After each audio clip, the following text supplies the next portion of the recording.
Hello friends, मैं धीरज आज आपको मगध के बारे में बताने वाला हूँ। पर उससे पहले अगर आपने मेरे चैनल नॉलेज टाइम बाय धीरज को सब्सक्राइब नहीं किया है तो सब्सक्राइब करें और बेल आइकन प्रेस करना मत भूलें।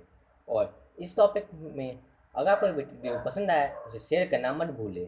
तो अब हम शुरू करते हैं हमारा आज का टॉपिक मगध के बारे में। हमें इस वीडियो में देखेंगे कि मौर्य साम्राज्य के आने तक मगध में हुआ क्या क्या था। ये वीडियो बहुत इंटरेस्टिंग वीडियो है और बहुत से लोग इसे पढ़ने में रुचि भी रखते हैं। तो हम अब शुरू करें अपना टॉपिक। सबसे पहले हम पता करते हैं जानते हैं कि रिसोर्सेज बहुत लिमिटेड है, क्योंकि ये ईसा पूर्व की बात है। ये बहुत लिमिटेड रिसोर्सेज है और चीज़ों पे भी श्योर बैठते नहीं हैं लोग कि कभी बार कि कुछ लोग बोलते हैं कुछ और कुछ हुआ तो कुछ लोग कुछ। तो इसमें हम देखेंगे कि कुछ कुछ ग्रंथों ने कुछ बोला है तो कुछ कुछ ग्रंथों ने कुछ और। तो हम शुरू करें वंश के बारे में। चार वंशों ने राज किया मगध पे ब्रिटेन हिस्ट्री देखे तो चार वंश थे। पहला बृहद वंश। ये वंश के बारे में आपने ज़्यादा सुना नहीं होगा। इसके बाद आया हर्यंक वंश। उसके बाद आया ये शिशुनाग वंश, फिर आया नंद वंश। तो अब मैं आपको वहाँ का एक मैप दिखा रहा हूँ। ये मैप जो है वो उस वक्त का एक मैप है जो छठी शताब्दी का है। ये आप एक मैप देख रहे हैं छठी शताब्दी का, कि इसमें आप देख रहे हैं पूरे महाजनपद है। इसमें ये रहा मगध, बड़ा इंपॉर्टेंट है। और भी बहुत सारे आप देख सकते हैं। महाभारत काल के भी कुछ कुछ नाम आपको मिल जाएगा, जैसे इंद्रप्रस्थ हुआ, मगध का तो नाम था। उसके बाद हम देखें तो गांधार है। मतलब कि ऐसे बहुत सारे नाम हैं जो महाभारत काल के वक्त भी थे। अंग है। तो ये बोल सकते हैं कि इसका इतिहास बहुत पुराना है मगध का। मैं बस पहले भी बोल चुका हूँ कि रिटेन हिस्ट्री महाभारत काल से आता है। तब शुरू करते हैं। तब चार वंशों ने राज किया। पहले वंश का नाम बृहद वंश है। इसके संस्थापक का नाम बृहद था। वो था कि वो एक डॉक्टर के बेटे थे, एक ये वैद्य के बेटे थे। और इन्होंने मगध को का राज साम्राज्य स्थापित किया, राज्य। और अपना कैपिटल अभी राजगृह या राजगीर कैपिटल नहीं बना है। ये बात गौर करने वाली है। अभी कैपिटल जो बना है वो है वसुमती और गिरिव्रज। वसुमती और गिरिव्रज। तो ये अभी कैपिटल राजगृह नहीं है। इनके बाद जो शासक बने वो थे जरासंध। इन्होंने गद्दी जरासंध को दे दिया। जरासंध इस वंश के ताकतवर शासक थे। इनके बाद कैपिटल वसुमती या गिरिव्रज से राजगृह बन गया। ये अब राजगृह का एक जगह देख रहे हैं, ये राजगृह मैप में। तो अब कैपिटल राजगृह बन चुका है। जरासंध बहुत ताकतवर राजा है। उसने बहुत से राजाओं को युद्ध में हराया। और फिर हम जानते हैं, जिन्होंने महाभारत पढ़ा है या देखा है वो जानते हैं कितना कि जरासंध का भूमिका क्या था महाभारत में। उसके बाद जरासंध भीम से लड़ते हुए मारा गया। और उसके बाद बहुत से शासक आए इस वंश में, और वो सब ज़्यादा इंपॉर्टेंट है नहीं। तुम आगे बढ़ते हैं तो इस वंश में एक शासक आएंगे जिनका नाम है रिपुंजय। और जो रिपुंजय है बहुत अयोग्य और असक्षम शासक है, बहुत ज़्यादा बेकार। उसमें योग्यता बिल्कुल नहीं है। तो उसी का फ़ायदा उनका एक मिनिस्टर उठाता है जिनका नाम पुलीक था। पुलीक क्या करते हैं, उनकी हत्या कर देते हैं और अपने बेटे को राजगद्दी सौंप देते हैं। अब शुरू होता है हर्यंक वंश। बृहद वंश खत्म। हर्यंक वंश पे बात करें तो हर्यंक वंश का नाम जो है वो श्योर नहीं है। मैं बोला पहले भी कि अभी जो है हम ये अभी ये श्योर नहीं रहे हमारे, सोर्सेज लिमिटेड है और उसके कारण बहुत बार चीज़ें श्योर नहीं बैठेगा। एडिटर बोलो, अब बार हमने हर्यंक वंश नाम सुना है क्योंकि बुद्धिस्ट ग्रंथों में हर्यंक नाम आया है। पुराणों का माने तो पुराणों में नाम आया शशुनाग वंश। तो अभी हर्यंक वंश है। शशुनाग वंश के संस्थापक शशुनाग थे। इनके बारे में हम लोगों ने ज़्यादा सुना नहीं है क्योंकि बस संस्थापक का काम किया था इन्होंने। इनके बाद और ज़्यादा कुछ इंपॉर्टेंट हुआ नहीं। इनके बस और बहुत से शासक आए, इनके बारे में हम बात नहीं करेंगे। पर अब आने वाले सबसे इम्पोर्टेंट शासक और सबसे महान शासक पहले, उनका नाम है बिम्बिसार। बिम्बिसार का शासनकाल 542 बीसी से 492 बीसी तक रहा। इन्हें राजगद्दी 14 साल की उम्र में मिला। जब ये राजा बने तब आसान था नहीं कि राजगद्दी मिल। तब मगध का हालत थोड़ा अच्छा था नहीं, क्योंकि हम देख ले तब तो अंग से लेकर छोटा से छोटा रिपब्लिक तक भी बहुत ज़्यादा आगे निकल चुका था थोड़ा सा ये मगध से। और मगध जो था वो थोड़ा कमजोर हो रहा था क्योंकि आसपास के जितने से भी राज्य हैं ताकतवर ताकतवर राज्य वो बहुत आगे बढ़ गए थे। और उनसे रिलेशंस भी अच्छे नहीं थे मगध के। तो ये बिम्बिसार ने सोचा अब हम कैसे खुद को ताकतवर करेंगे मगध को। तो दो तरीकों को उसने इस्तेमाल किया। पहला था कि उसने मैट्री अच्छा किया। उन्होंने बहुत चैंपियन थे मैट्री करने में, अलायंस अच्छा बनाते थे वो। तो उन्होंने क्या किया, सबसे पहले उन्होंने विवाह किया हर जगह। पहले वेस्ट पंजाब में गए, वहाँ पर उन्होंने विवाह किया। उसके बाद उन्होंने कोसला, इंपॉर्टेंट नाम है, आगे भी नाम आएगा, कोसला। यहाँ पर उन्होंने कोसला देवी से विवाह किया जिससे इन्हें काशी मिला। ये काशी का तब आय 1 लाख रुपया था उस जमाने में। मैं ईसापुर का बात कर रहा हूँ, ईसापुर में 1 लाख का मतलब आज के ज़माने में अरबों भरबों है।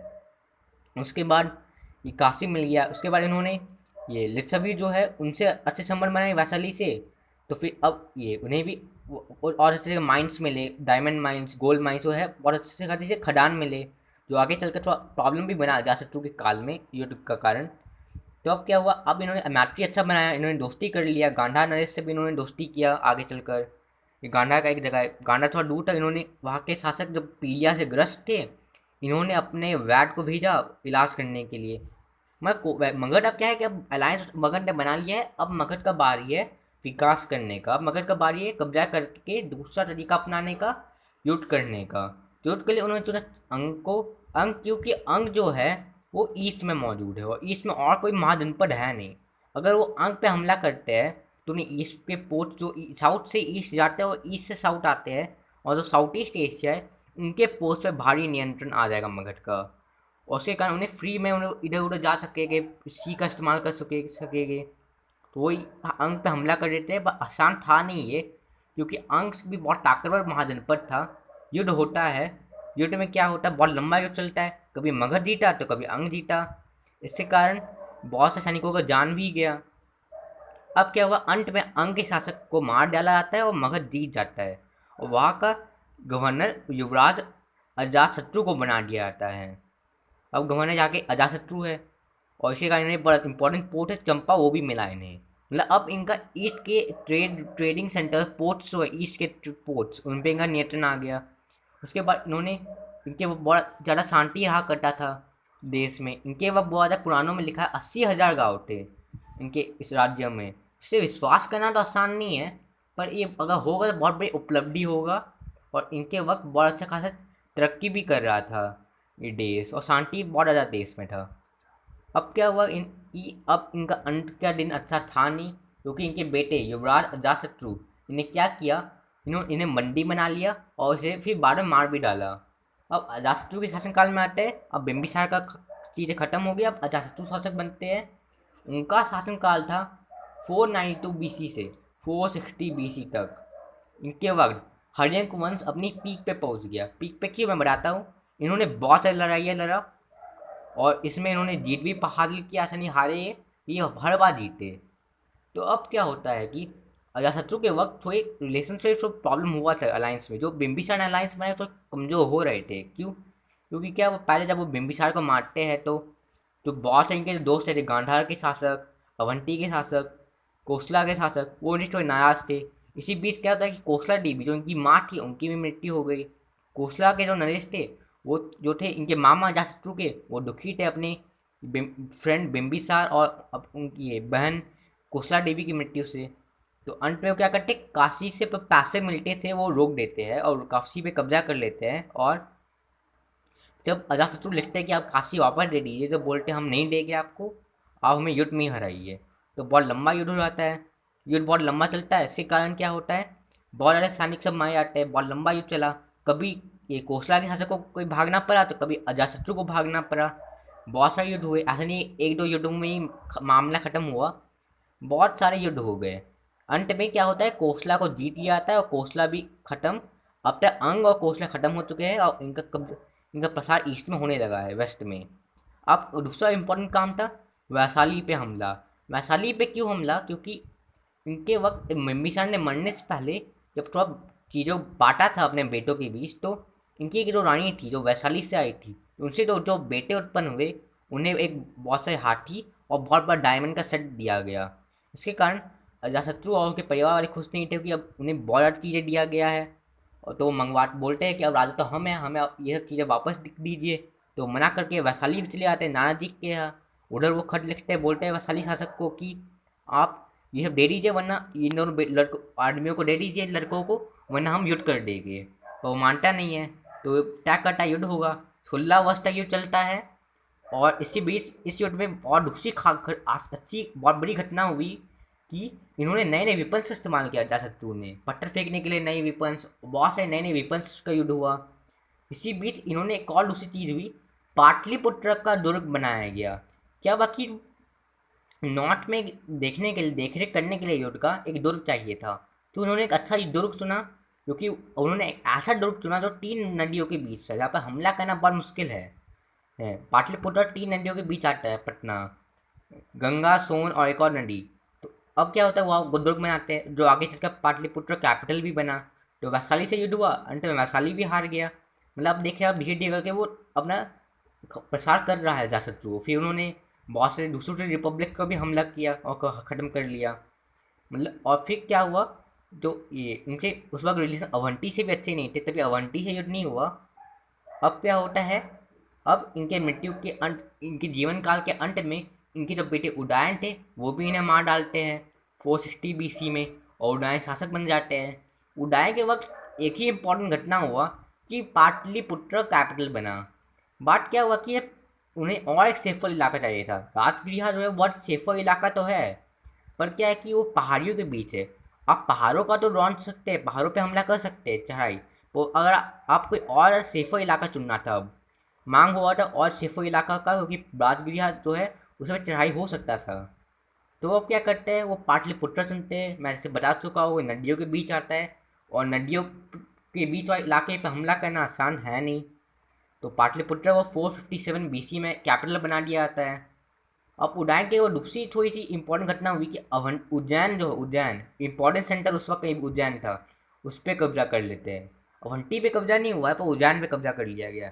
अगर वो उज्जैन पे मगध कब्जा कर रहा है, इसका मतलब है कि इसका प्रसार अब तक बहुत हो चुका है मगध का। मतलब अब तक ही मगध बहुत ज़्यादा प्रसार कर लिया है। इनके बाद उज्जैन के बाद 3 शासक आते हैं हर्यक वंश में, वो ज़्यादा उतने इम्पोर्टेंट थे नहीं। तो उसके वक्त क्या होता है, थोड़ी गति स्लो हो जाती है मगध के डेवलपमेंट की। तभी डेवलपमेंट हो रहा है मगध का, पर गति स्लो हो गया है। फिर अंत में क्या हुआ, ये तीनों शासक लोग ने ऐसे ही किया, जैसे अजातशत्रु ने ये बिंबिसार को मारा, वैसे ही उदयन ने अजातशत्रु को मारा। हर एक अगला शासक अपने पिछले शासक का वध करके शासक बन रहा था। इसी कारण लोग संतुष्ट नहीं थे, और ऊपर से जो गति जो है वो स्लो हो चुका है था डेवलपमेंट का। तो अब इसका क्या होता है, इसके कारण जो लोग हैं पाटलिपुत्र के वो निकाल देते हैं राज परिवार को 430 BC में। निकालने के बाद वहाँ पर शिशुनाग वंश का स्थापना होता है। शिशुनाग जो थे वो तब एक गवर्नर थे बनारस के, वो बनारस के गवर्नर थे तब, और बहुत कैपेबल थे लोग। अब तो उन्होंने निकाल तो लिया है इस राज परिवार को। अब क्या है कि उन्हें लोग सोचने लगे कि अब कौन सा रहेगा उनका राजा, अब कौन है जो राजा बने, कौन है जिसमें कैपेबिलिटी है। लोगों ने सोचा कि अब बनारस जो जो है, तब आज का वाराणसी और तब का बनारस, तब के जो गवर्नर थे उनका नाम था शिशुनाग, उन्हें राजा बना दिया जाता है। शिशुनाग का इतिहास देखें तो शिशुनाग जो थे वो एक काशी के ये गवर्नर के बेटे थे, और बचपन में ही वो उनका त्याग कर दिया गया उनके माता पिता द्वारा। फिर उनकी देखरेख एक नाग ने किया, जो आगे चलकर जिसके का नाम शिशुनाग पड़ा। और फिर वो आगे चलकर एक पदाधिकारी ने उनका पालन पोषण किया। फिर धीरे धीरे वो ऊंचाई चढ़ता गया और वो ये गवर्नर बना। फिर वो आगे चलकर राजा भी बना। तो अब बात करें, शिशुनाग जो था वो संस्थापक थे शिशुनाग वंश के, इकलौते राजा इस वंश के जो महान रहे हो। अब क्या है, फोर्थ इनका शासनकाल जो है, इनके बीच मतभेद बहुत है। मैं पहले भी बोल चुका हूँ कि सोर्सेज जो है उस पर ये विवाद होते रहता है। तो एक तो है बुद्धिस्ट टेक्स्ट जो बोलता है इन्होंने 16 वर्ष तक शासनकाल किया, और जो पुराण है पुराण वो बोलते हैं कि इन्होंने शासनकाल किया 40 वर्ष तक। तो मेन लोग बुद्धिस्ट टेक्स्ट लेते हैं, क्योंकि बुद्धिस्ट लोग, क्योंकि जो भी कुछ स्कॉलर्स रहे हैं उन्होंने बुद्धिस्ट टेक्स्ट पे ज़्यादा भरोसा किया है। तो ये उनका शासनकाल 16 वर्ष के लिए रहा। तो अब क्या हुआ, इनके बीच एक इम्पॉर्टेंट घटना तब क्या हुआ, अवंती पे हमला हुआ। अवंती उस वक्त इंडिया में मेन ये 2 एम्पायर बचे थे, मगध और अवंती। और भी है जैसे यहाँ पर, तो वो सबसे ताकतवर जो थे वो अवंती और मगध। कारण क्या था कि अवंती जो है बहुत ताकतवर राज्य है, और वहाँ पर उसे इंडिपेंडेंट रखना आसान है, ठीक बात है नहीं। क्योंकि अगर इंडिपेंडेंट इतने बड़े एम्पायर को आप रखेंगे और ताकतवर एम्पायर को, तो मगध के लिए आगे चलकर प्रॉब्लम हो सकता है। और दूसरा मौका तब मिला जब वहाँ पर एक अयोग्य शासक बनता है। तो वो तब जो अवंती का शासक था वो ना ताकतवर था नहीं, उसमें बल था नहीं, योग्यता था नहीं। इसका फायदा उठा लेते हैं शिशुनाग और अवंती पे हमला करते हैं। युद्ध लंबा चलता है, पर अंत में शिशुनाग विजय हो जाते हैं और अवंती पे कब्जा कर लेते हैं। इनके बाद दूसरी और एक घटना हुआ कि उज्जैन जो था उसे सेकंड कैपिटल बना लिया इन्होंने। मतलब या तो उन्होंने इसे पाटलिपुत्र के बाद सेकंड इन कमांड चुना उज्जैन को, और 1T खत्म हो चुका है, उज्जैन को सेकंड इन कैपिटल चुना, सेकंड इन कमांड, या फिर उन्होंने उज्जैन को कैपिटल बनाया। पर उज्जैन उस वक्त, उज्जैन का गरिमा और बढ़ गया, तो उज्जैन का गौरव तो बढ़ा था शिशुनाग के शासनकाल में। उसके बाद अब क्या होता है कि उज्जैन पे हमला हो गया। अब तो हम देख सकते हैं अब तो बहुत बड़ा हो चुका है एम्पायर, उन्होंने बड़े बड़े राज्यों को हरा चुका है। उस वक्त उन्होंने और भी बहुत सारे राज्यों को हराया है। तो अब क्या होता है, इनके बाद शिशुनाग के बाद बहुत सारे वंश आए, बहुत सारे राजा आए, राजा, और वो सब उन्हें कैपेबल थे नहीं, इम्पोर्टेंट थे नहीं, तो हटते गए, अब उन पर बात नहीं करेंगे। अंत में 361 BC में शिशुनाग वंश का भी खत्म हो गया, शिशुनाग वंश भी खत्म हो गए। अब क्या होता है कि अब आता है नंद वंश। ये वंश के संस्थापक का नाम था महापद्मानंद। ये बहुत से पहले ग्रेट रूलर थे इस वंश के। इनके वक्त क्या हुआ कि इनका शासनकाल 361 BC से 342 BC तक रहा। ये बोला जाता है कि इनका शुरुआती जीवन के बारे में बात करें तो ये बोला जाता है कि ये एक लोअर जाति से आते थे, शूद्र जाति से आते थे महापद्मानंद। पर जो भी हो, ये बहुत कैपेबल थे। ये राजगद्दी मिलते ही इन्होंने बहुत सारा प्रसार किया, इन्होंने युद्ध किया, उन्होंने डेक्कन जो है, डेक्कन का ये इलाका जो डेक्कन जो जो महाराष्ट्र और थोड़ा ये मालवा साइड में है, यहाँ पर उन्होंने कब्जा किया। बहुत भारी इलाकों में, कलिंग का भी इलाका में उन्होंने कब्जा किया, पूरा नहीं पर आधा, लगभग बहुत ज़्यादा इलाकों में उन्होंने कब्जा किया। उन्हें मरते वक्त तक बोला जाता है कि उन्होंने बड़ा एम्पायर ही नहीं छोड़ा, उन्होंने बहुत बड़ा सेना भी छोड़ा था अपने देश में। इनके बाद शासक बनने के धनानंद, उनके वक्त एक बोला जाता है एक इतिहासकार कि इनके वक्त इतनी बड़ी सेना है कि 2 लाख पैदल सैनिक, 20,000 ये घोड़े, ये तो रहेगी ही, और भी बहुत सारी जो सेना है जो अब अनियमित सेना और भी है इनके पास। ये तो नियमित सेना है कि अनियमित सेना तो उनके पास और है इनके पास। अब क्या हुआ, अब महापद्मानंद जो है, इन्होंने इनके वक्त जो था एम्पायर डेवलप बहुत अच्छा कर रहा था, खुशहाल था। पर अब क्या होता है, इनके मृत्यु के बाद 342 BC से लेकर अगले 11 वर्ष तक इंस्टेबिलिटी रहेगा एम्पायर में। इंस्टेबिलिटी का मतलब कि 11 शासक आके बदल गए 11 सालों में, ऐसा हुआ। मतलब शासक जो थे वो अस्थिरता का दौर में चल रहे थे राज्य, क्योंकि शासक जो थे थोड़ा सा ही वक्त के लिए ज़्यादा बनते थे, तुरंत तख्ता पलट हो जाता था, शासक बदल जाता था। इसके कारण ये एम्पायर थोड़ा सा ये इंस्टेबल हो गया था। अब क्या होता है, 11 साल बाद आखिर में 332 BC में धनानंद शासक बनते हैं। उनके वक्त जो था वो अलेक्जेंडर के समकालीन थे, मतलब अलेक्जेंडर ने उनके वक्त एम्पायर पर हमला किया, वो इस वंश के आखिरी रूलर थे।